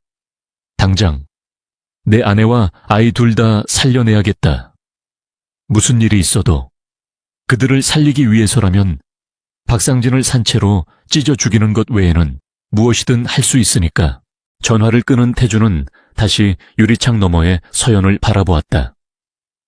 그의 눈에는 더 이상 절망만이 담겨있지 않았다. 그는 자신의 모든 것을 걸고 그녀를 지켜내기로 맹세했다. 그리고 그녀를 이 지경으로 만든 자에게 상상할 수 있는 가장 끔찍한 방법으로 대가를 치르게 할 것이라고. 뼈아픈 각성은 가장 무서운 복수의 시작을 알리고 있었다. 강태준의 분노는 차가운 불꽃처럼 타올랐다. 그것은 중환자실 앞 복도에 살균된 공기를 집어삼킬 듯이 이글거렸다. 그는 더 이상 절망에 빠져 무너져 내린 남자가 아니었다. 그는 아내와 아이를 되찾기 위해 지옥의 악마와도 기꺼이 손을 잡을 준비가 된 포식자였다. 그의 명령은 진해 그룹의 가장 어둡고 유능한 조직을 움직였다. 김 비서는 회장의 살기가 담긴 목소리를 뒤로하고 즉시 행동에 돌입했다. 진해 그룹의 보안팀은 단순한 경비 인력이 아니었다. 그들은 전직 특수부대 요원들과 국가정보원 출신의 전문가들로 구성된 강태준의 그림자 부대였다. 그들은 즉시 사고 현장으로 투입되었다. 절벽 아래 처참하게 찌그러진 차체는 그 자체로 하나의 거대한 증거물이었다. 팀은 샅샅이 현장을 수색했다. 예상대로 블랙박스 메모리 카드는 감쪽같이 사라져 있었다. 이것은 우발적인 사고가 아닌 완벽하게 계획된 범죄임을 입증했다. 범인들은 흔적을 지우는데 매우 능숙했다. 하지만 그들은 강태준의 분노를 과소평가했다. 김 비서는 교통통제센터의 협조를 얻어 혹은 압력을 넣어 사고 현장 주변의 모든 CCTV 영상을 확보했다. 범인들은 주요 도로의 영상은 삭제했지만 수 킬로미터 떨어진 화질이 좋지 않은 사설 방범 카메라 하나를 놓쳤다. 진해그룹의 디지털 포렌식 팀이 밤샘 작업에 들어갔다. 그들은 지워진 영상 데이터를 복구하고 저화질의 영상을 프레임 단위로 분석했다. 몇 시간의 사투 끝에 마침내 흐릿한 이미지를 복원해냈다. 윤서연의 차를 집요하게 추격하던 그 검은색 세단이었다. 번호판은 위조된 것이었다. 하지만 팀은 세단의 미세한 특징 창문에 틴팅 농도 휠의 종류, 범퍼의 작은 흠집을 포착했다. 그들은 이 정보를 이용해 서울 시내의 모든 불법 차량 거래망을 샅샅이 뒤지기 시작했다. 거대한 그물이 촘촘하게 조여들고 있었다. 동시에 차량 감식 전문가들은 찌그러진 서연의 차에서 결정적인 증거를 찾아냈다. 브레이크 오일 파이프였다. 그것은 단순하게 절단되지 않았다. 범인들은 파이프에 미세한 균열을 낸 뒤 특정 압력에서 터지도록 정교하게 조작해 두었다. 운전자가 급박한 상황에서 브레이크를 세게 밟는 순간 파열되도록 설계된 잔인한 함정이었다. 이것은 일반적인 청부업자의 솜씨가 아니었다. 특수한 기술을 가진 전문가의 소행이었다. 김 비서는 위조 번호판을 추적하던 팀으로부터 보고를 받았다. 그 세단은 한 달 전 폐차 직전의 차를 대포차로 개조한 것이었으며 그 개조가 이루어진 곳은 경기도 외곽의 한 버려진 정비소였다. 그 정비소는 서류상으로는 이미 파산한 유령회사 소유였다. 김 비서는 그 유령회사의 자금 흐름을 역추적했다. 수십 개의 차명 계좌를 거친 자금의 출처는 마침내 하나의 지점에서 막혔다. 청송개발. 그 이름은 김 비서에게 낯설지 않았다. 그것은 박상진 회장이 비자금을 조성하고 더러운 일들을 처리할 때 사용하는 위장 회사 중 하나였다. 직접적인 증거는 아니었지만 모든 정황이 하나의 이름 박상진을 가리키고 있었다. 김 비서는 이 사실을 정리하여 태준에게 보고할 준비를 했다. 한편 병원에 홀로 남은 태준은 지옥 같은 시간을 보내고 있었다. 그는 서연의 침대 옆을 지킬 수 없었다. 그녀는 여전히 위독한 상태로 격리되어 있었다. 그는 무언가라도 해야 했다. 그는 비서를 시켜 사고 차량에서 수습된 아내의 유류품을 가져오게 했다. 간호사가 가져온 작은 상자 안에는 처참한 사고의 흔적이 고스란히 담겨 있었다. 흙과 기름에 오염된 핸드백 부러진 하이힐 한쪽, 그리고 피가 묻은 지갑. 태준은 떨리는 손으로 핸드백을 열었다. 익숙한 화장품 냄새 대신 역한 기름 냄새가 코를 찔렀다. 그는 가방 안을 뒤지다가 손가락 끝에 딱딱한 종이 한 장이 걸리는 것을 느꼈다. 그것은 병원의 예약증이었다. 하지만 산부인과가 아니었다. 신경외과. 그의 심장이 차갑게 내려앉았다. 그는 지갑을 열었다. 그 안에는 신용카드 몇 장과 함께 약국에서 발급받은 처방전 영수증이 구겨진 채 들어있었다. 그는 약 이름을 읽을 수 없었다. 하지만 그것이 일반적인 영양제나 비타민이 아니라는 것쯤은 알 수 있었다. 그는 자리에서 벌떡 일어났다. 그는 응급실 의사가 말했던 지병이라는 단어를 떠올렸다. 뇌종양. 그는 그 단어가 사실이 아니기를, 끔찍한 오진이기를 절박하게 바랐다. 그는 곧장 서연의 주치의 사무실로 향했다. 문을 거의 부술듯이 열고 들어선 그의 모습에 의사는 경악했다. 강태준 회장님, 어떻게... 사실대로 말해. 태준의 목소리는 쇳소리처럼 갈라져 나왔다. 내 아내 뇌종양이라는 게 사실이야. 의사는 태준의 광기 어린 눈빛에 압도당해 잠시 망설이다가 입을 열었다. 사실입니다. 그 한마디가 태준의 마지막 남은 이성을 끊어놓았다. 언제부터였어? 그가 의사의 멱살을 잡고 소리쳤다. 왜 나한테 아무 말도 안 했어? 진정하십시오, 환자분이. 사모님께서 직접 간곡히 부탁하셨습니다. 회장님께는 비밀로 해달라고. 스트레스를 받으면 안 된다고. 의사는 겁에 질린 채 말을 이었다. 몇 주 전 처음 진단받으셨습니다. 종양의 위치가 좋지 않았습니다. 극심한 두통과 현기증 시야 흐림 증상이. 태준은 의사를 놓아주었다. 그는 뒷걸음질 치다 벽에 등을 기댔다. 모든 것이 사실이었다. 그녀가 아프다고 했던 말, 창백했던 얼굴, 그 모든 것이 종양 때문이었다. 그녀는 혼자서 이 모든 끔찍한 고통을 감내하고 있었다. 그가 그녀를 연기한다며 비난하고 경멸하는 순간에도 치료는... 태준이 간신히 목소리를 쥐어짰다. 왜 당장 치료를 시작하지 않은 거야? 의사는 고개를 숙였다. 그의 목소리는 죄책감으로 무거웠다. 치료를 거부하셨습니다. 뭐라고? 태준은 자신의 귀를 의심했다. 가장 효과적인 방사선 치료와 약물 치료는 뱃속의 아이에게 치명적일 수 있었습니다. 저희는 산모의 생명을 위해 즉각적인 치료를 권했지만 사모님께서는 아이를 포기할 수 없다고 하셨습니다. 아이를 지키기 위해 자신의 치료를 미루신 겁니다. 태준의 눈에서 눈물이 흘러내렸다. 그것은 슬픔이나 절망이 아니었다. 그것은 자신의 존재 자체를 부정하고 싶은 끔찍한 자기 혐오의 눈물이었다. 그는 그녀를 원수의 딸이라며 경멸했다. 그녀가 벤 아이조차 복수의 도구라며 모욕했다. 그런데 그녀는 그 모든 모욕과 냉대를 감수하면서도 그토록 지키고 싶었던 뱃속의 아이를 위해 자신의 생명을 기꺼이 내놓으려 했다. 그 아이가 바로 자신 강태준의 아이라는 이유만으로 그는 자신이 인간이 아니라고 생각했다. 그는 비틀거리며 사무실을 나섰다. 복도를 걷는 그의 발걸음이 청은망은 무거웠다. 그는 자신이 그녀에게 무슨 짓을 했는지, 자신이 얼마나 잔인한 괴물이었는지 비로소 깨달았다. 그는 그녀의 육체뿐만 아니라 영혼까지 갉아먹고 있었다.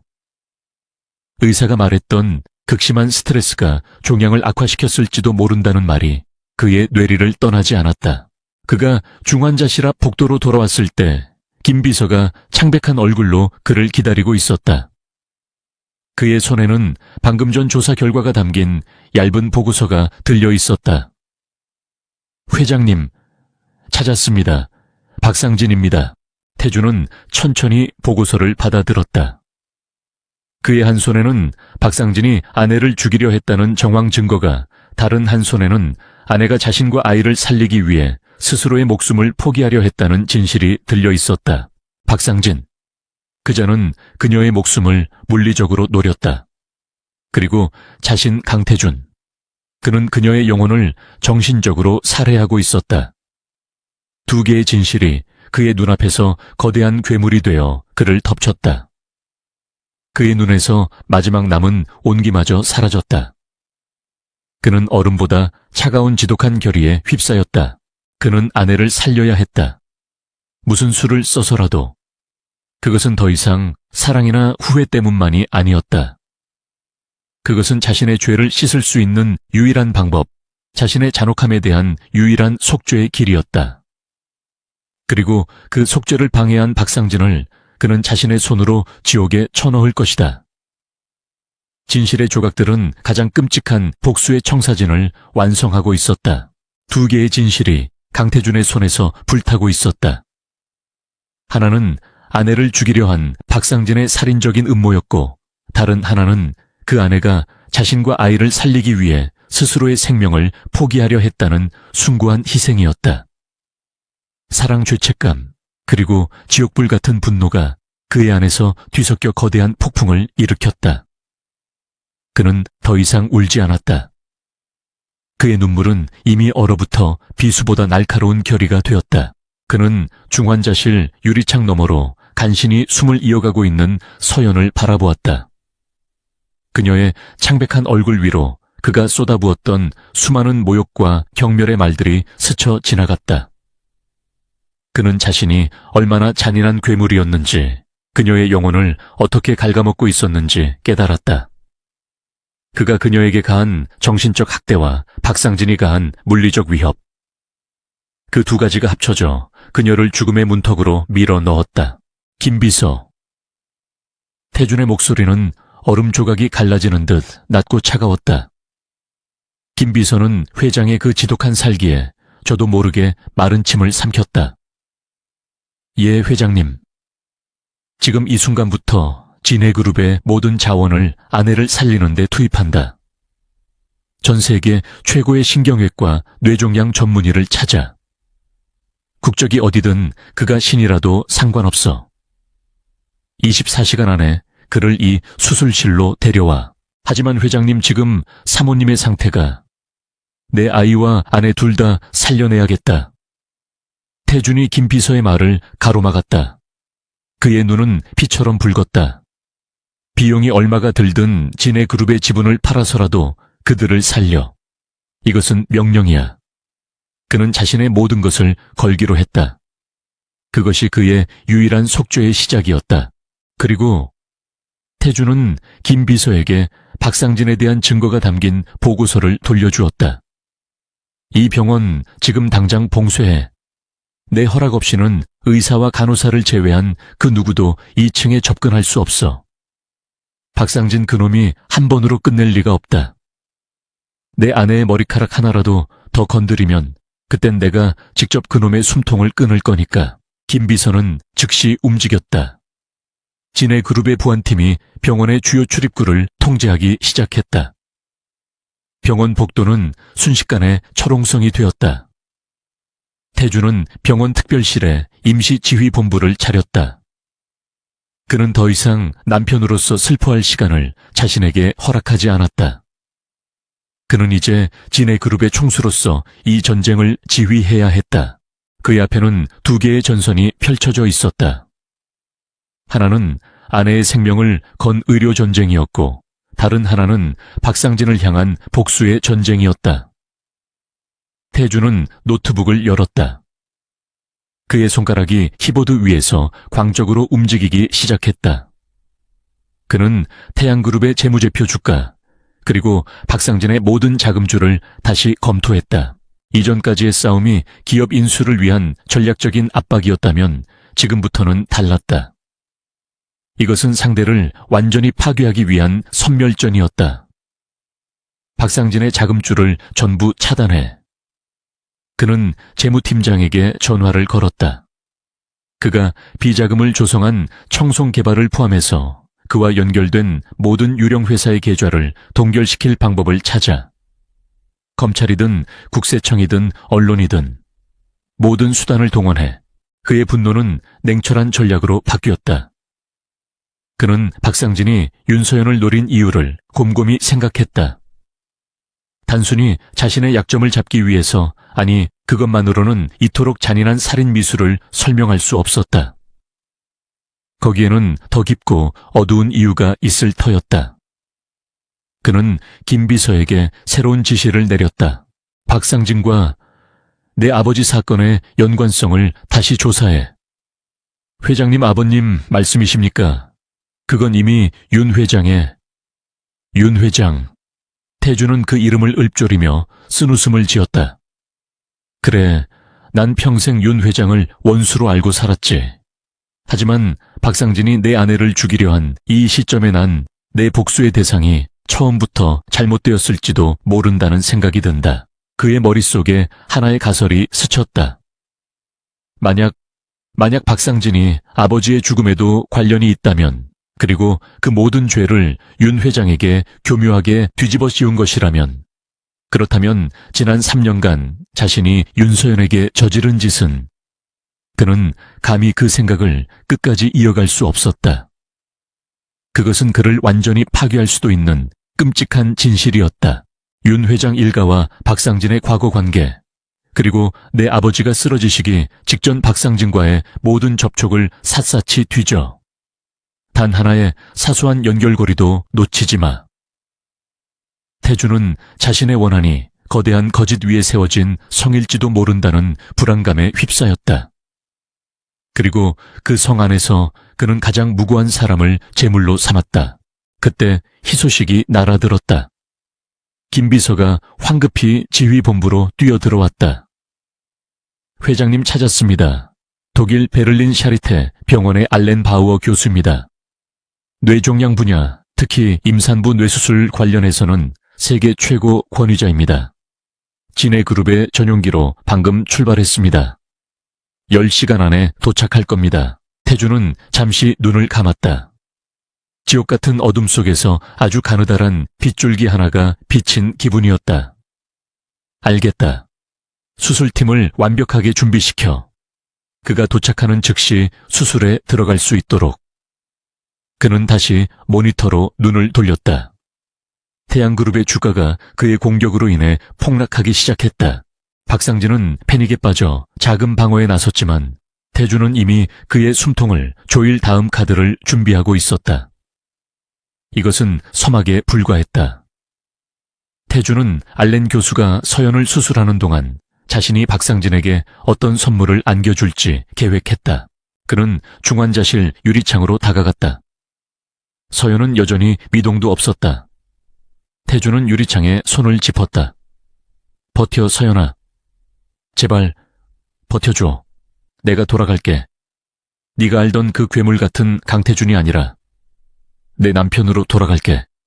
그러니 제발 날 용서할 기회라도 줘. 그의 속죄는 이미 시작되었다. 그리고 그의 복수도 마찬가지였다. 사랑과 죄책감, 그리고 원한이 뒤엉킨 폭풍 속에서 강태준은 자신의 모든 것을 건 마지막 전쟁을 준비하고 있었다. 복수의 서막은 그렇게 피와 눈물, 그리고 절박한 희망 속에서 장엄하게 열리고 있었다. 독일에서 날아온 알렌 바우어 교수의 등장은 병원 복도의 절망적인 공기를 순식간에 바꿔놓았다. 그는 진해그룹의 전용기에서 내리자마자 병원으로 직행했다. 강태준은 수술실 입구에서 그를 맞았다. 바우어 교수의 눈은 차가운 메스처럼 날카로웠다. 그는 태준의 지위나 재력 따위에는 관심이 없다는 듯 오직 환자의 차트만을 요구했다. 상황이 최악이군요, 강 회장. 바우어 교수는 MRI 사진을 형광등에 비춰보며 퉁명스럽게 말했다. 그의 한국어는 서툴렀지만 의사는 정확했다. 종양의 위치가 시신경과 너무 가깝습니다. 게다가 임신 4개월 차, 수술 중 산모와 태아 둘 다 잃을 확률이 70%가 넘습니다. 태준의 심장이 얼음물에 잠기는 것 같았다. 하지만 그는 물러서지 않았다. 교수님, 그의 목소리는 쇳소리가 났지만 흔들림은 없었다. 나는 30%의 확률을 보고 당신을 부른 겁니다. 내 아내와 아이 둘 다 살려내 주십시오. 진해그룹에 모든 것을 걸겠습니다. 바우어 교수는 잠시 태준의 붉게 충혈된 눈을 바라보았다. 그는 수많은 보호자들을 보았지만 이 남자처럼 절박함과 광기가 뒤섞인 눈빛은 처음이었다. 그는 짧게 고개를 끄덕였다. 최선을 다하는 게 내 일이니까. 하지만 기적을 기대하진 마시오. 서연이 수술실로 들어갔다. 태준은 그녀가 침대에 누워 복도를 지나가는 그 짧은 순간을 놓치지 않으려 애썼다. 그녀의 얼굴은 붕대에 감겨 있었지만 그는 그녀의 창백한 입술을 볼 수 있었다. 그 입술로 그에게 경고를 했었다. 그가 짓밟아버린 경고를. 그는 그녀의 손을 잡고 싶었지만 자신의 손이 너무 더럽게 느껴져 감히 뻗을 수 없었다. 수술실의 붉은 등 수술 중이 켜졌다. 그것은 마치 지옥의 입구를 알리는 신호 같았다. 태준은 그 자리에 서서 문이 닫히는 것을 지켜보았다. 시간은 고문처럼 느리게 흐르기 시작했다. 그는 무너져 내리고 싶었지만 그럴 수 없었다. 아직 밝혀내야 할 진실이 그리고 처단해야 할 악마가 남아있었다. 그는 병실에 마련된 임시지휘 본부로 돌아왔다. 모니터에는 태양그룹의 주가 변동 그래프와 함께 수십 년 전의 낡은 신문 기사 파일들이 떠 있었다. 김 비서가 밤새 수집한 그의 아버지 강 회장의 파산과 관련된 자료들이었다. 찾고 있습니다, 회장님. 하지만 김 비서의 목소리는 지쳐 있었다. 하지만 모든 증거가 윤 회장을 가리키고 있다고 태준이 차갑게 물었다. 그는 아버지의 낡은 사진을 노려보고 있었다. 그 증거가 너무 완벽해서 의심스러운 거야. 박상진은 그 당시 뭘 했지? 내 아버지가 무너질 때 그자는 어디서 뭘 하고 있었냐고. 김 비서의 팀은 과거의 먼지 쌓인 기록들을 다시 파헤쳤다. 박상진은 당시 진해그룹의 경쟁사였지만 아버지의 파산 과정에서는 그 이름이 전혀 등장하지 않았다. 그것이 오히려 이상했다. 그 독사 같은 자가 그 기회를 놓쳤을 리가 없었다. 찾았습니다.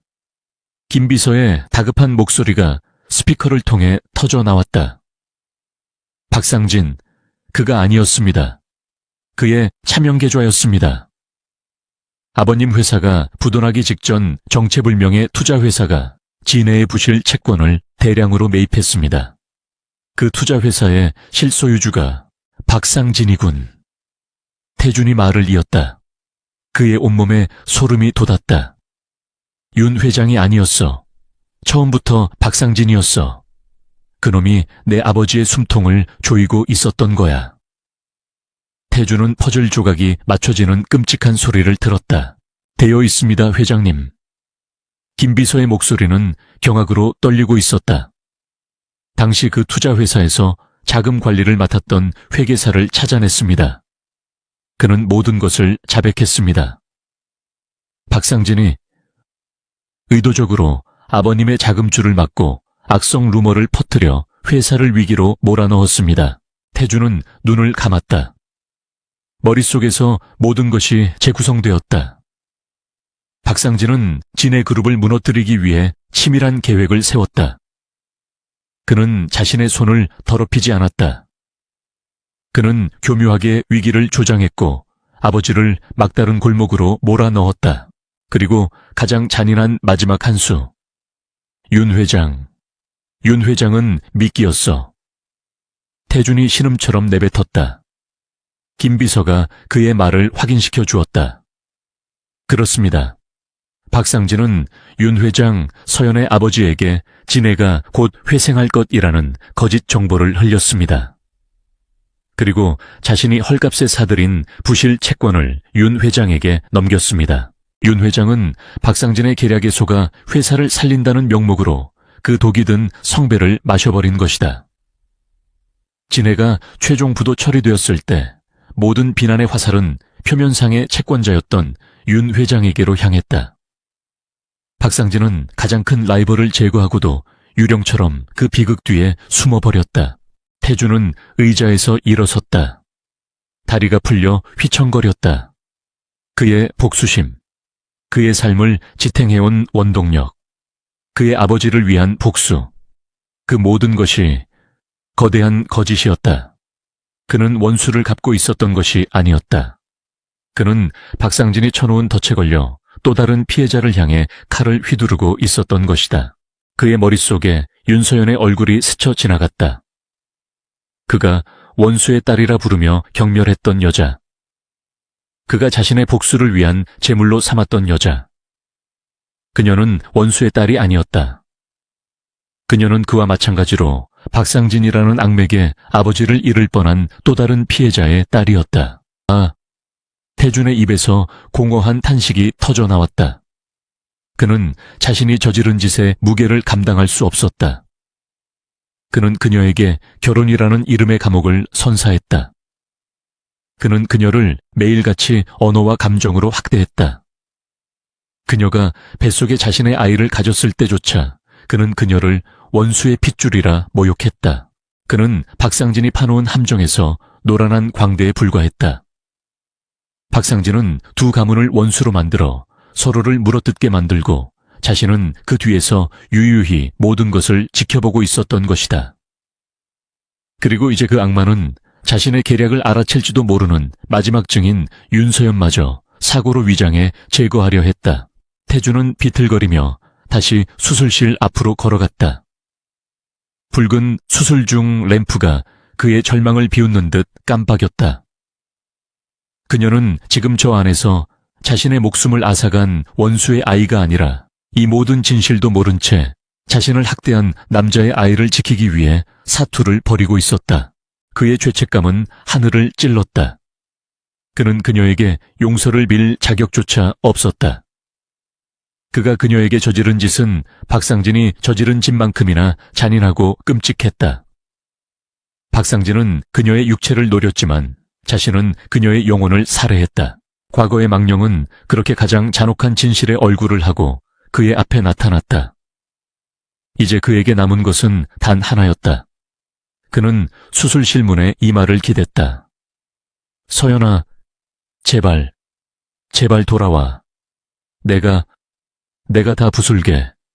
널 이렇게 만든 놈들, 그리고 너에게 이런 지옥을 선물한 나 자신까지도. 그의 눈에서 마지막 남은 인간적인 감정이 사라졌다. 그 자리에는 지옥의 심연보다 더 깊고 차가운 분노가 자리 잡았다. 박상진. 그자는 자신의 아버지뿐만 아니라 자신의 인생, 자신의 복수, 그리고 자신의 아내까지 모든 것을 훔쳐갔다. 이제는 그 대가를 치를 시간이었다. 그것은 단순한 복수가 아니었다. 그것은 심판이어야만 했다. 수술실의 붉은 등은 꺼질 줄 몰랐다. 10시간이 10년처럼 흘러갔다. 강태준은 닫힌 문 앞에서 단 한 발짝도 움직이지 못했다.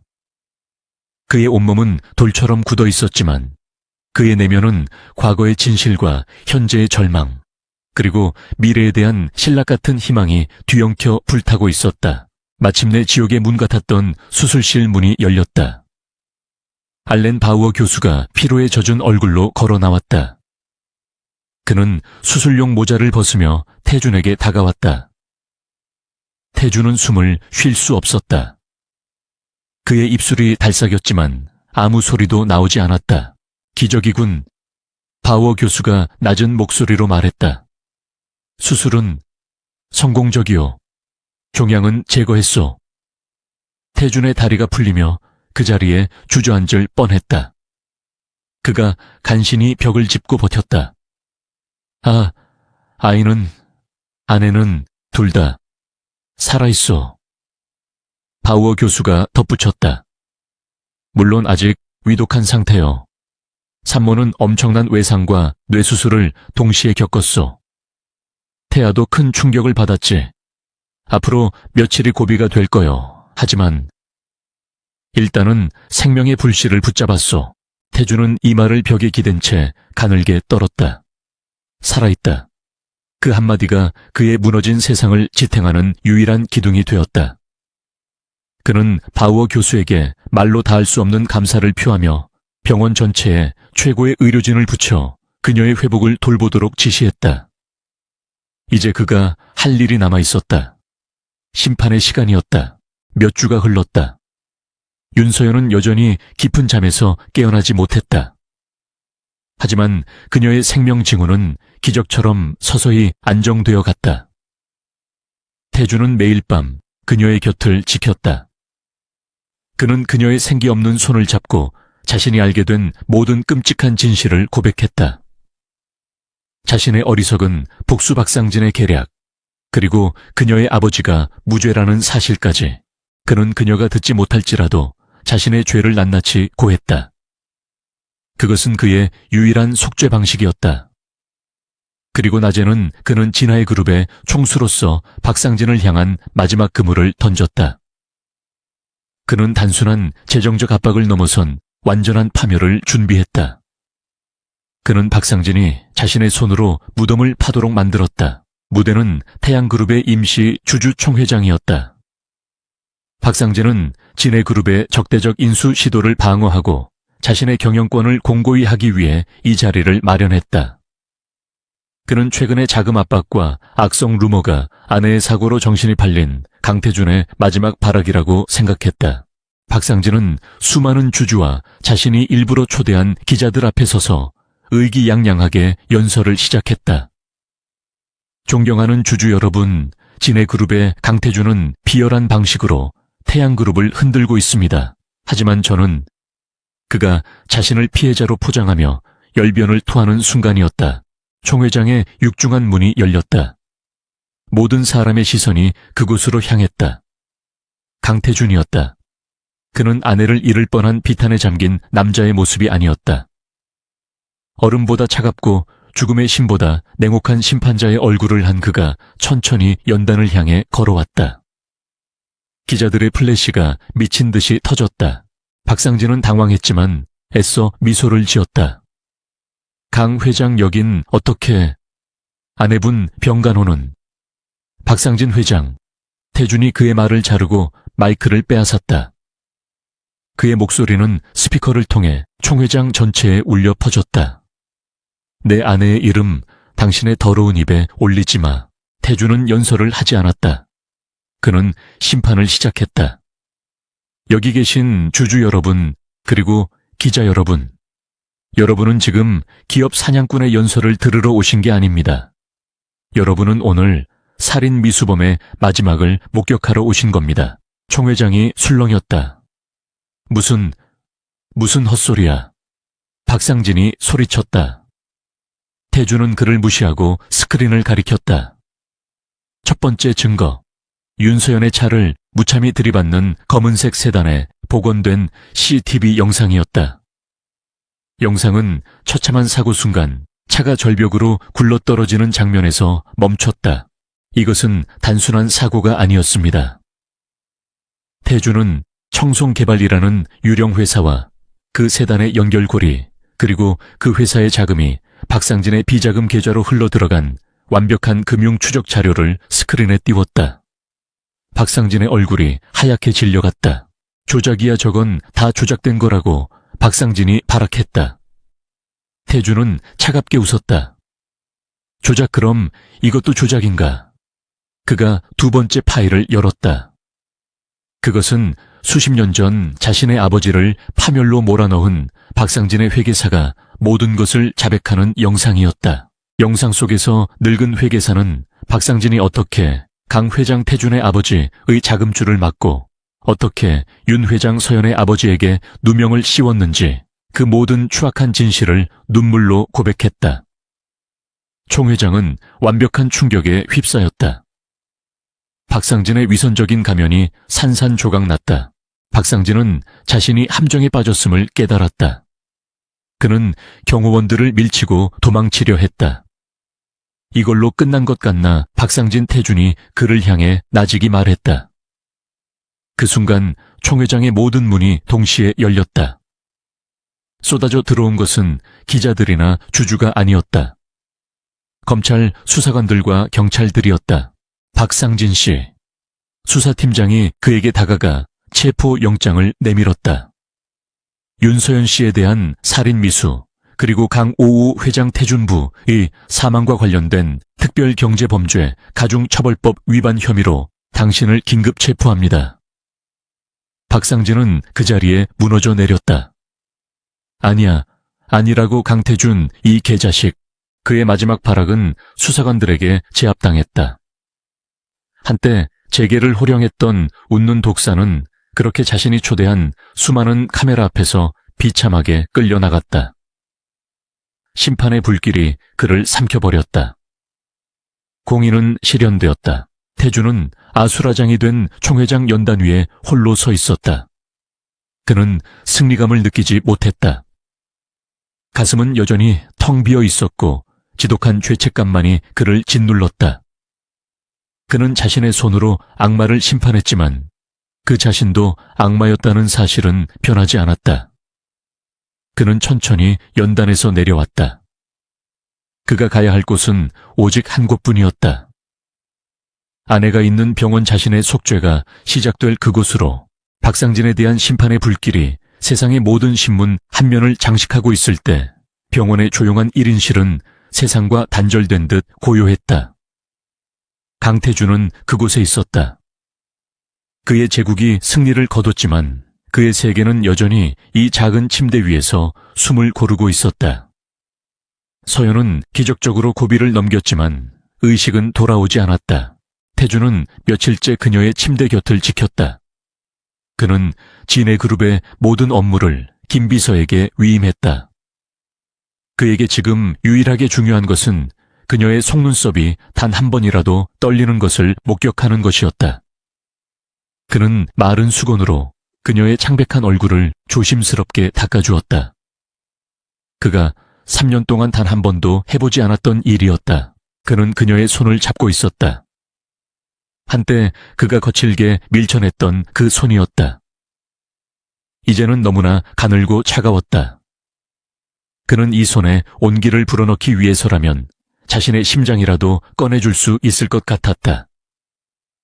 그는 매일같이 그녀에게 속삭였다.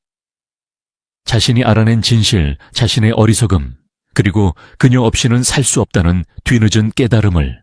서연아, 내가 잘못했어. 그의 목소리는 찢어질 듯 쉬어 있었다.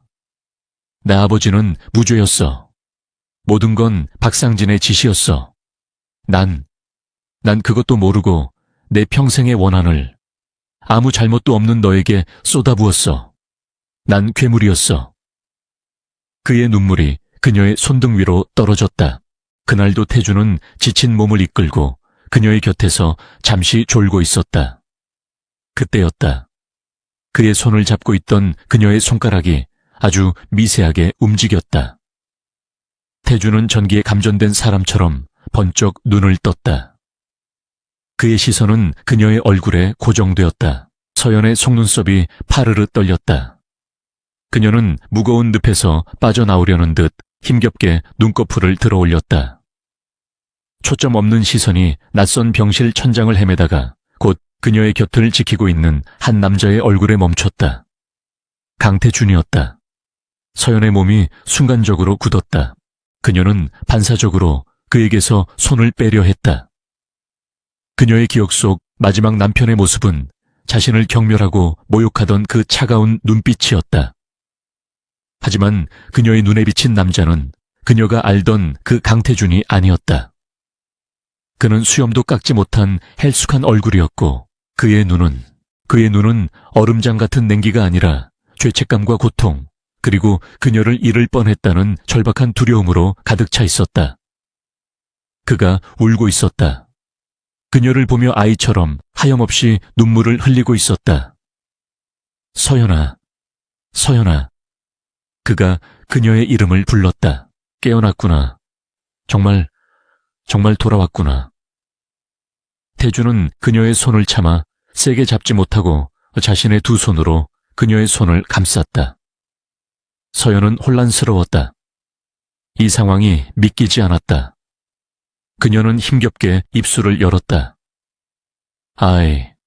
우리 아이는 그녀의 첫마디가 자신이나 그에 대한 원망이 아닌 아이의 안부라는 사실에 태주는 또다시 가슴이 무너져 내렸다.